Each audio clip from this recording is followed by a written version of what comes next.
তারপর ডিভাইস ছাড়া বাচ্চারা খেতে চায় না, কার্টুন দেখে দেখে খাওয়াতে হয়, কি বলেন? আচ্ছা বলেন তো, আজ থেকে 30 বছর পেছনে ব্যাক টু দ্য হিস্ট্রিতে যদি আমরা যাই, 70-এর দশকে, 80-র দশকে বাংলাদেশের কোন একটা গ্রামের কথা, একটা পল্লীর কথা আপনি একটু চিন্তা করেন তো। রাত 8টার দিকে 9টার দিকে আপনি ওই গ্রামের কাউকে খুঁজে পাবেন?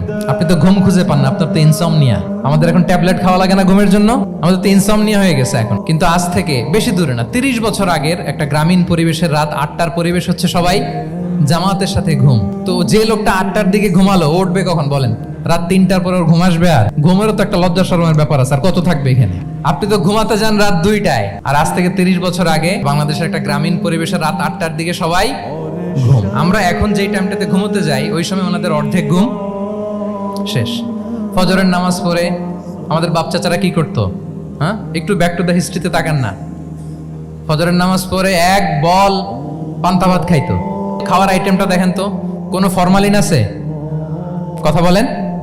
কোনো মেডিসিন ছিল না, একেবারে ফ্রেশ, হ্যাঁ, পিওর অর্গানিক। নিজেদের মাঠ থেকে আনা যে ধান, ঢেকি ছাটার ধান দিয়ে ভাত খেত। বাড়ির পুকুরের মাছ, কোনো ফরমালিন নাই। নিজের চাষ করা সবজি খেত, গোয়ালের দুধ খেত। আমার দাদা পরদাদারা যে সুখে লাইফ লিড করেছে, তার অর্ধেকও আমরা করতে পারি না। তারাই আসলে শান্তির, সুখের, আনন্দের সময়টা তারা কাটিয়েছে। তাহলে সম্মানিত সুধী মণ্ডলী, পুরো আমি আপনাদেরকে বোঝানোর চেষ্টা করছি যে ইসলামিক লাইফস্টাইল নিয়ে why we should talk about Islamic lifestyle. কারণ পুরো সিস্টেমটাকে তারা কলাপস করেছে, করাপ্ট করেছে। Food habit, the lifestyle, the sleeping style. তাহলে ইসলামিক লাইফস্টাইল হচ্ছে একটা ফিতরা বেসড লাইফস্টাইল। এই ফিতরাকে আমাদেরকে প্রিজার্ভ করতে হবে।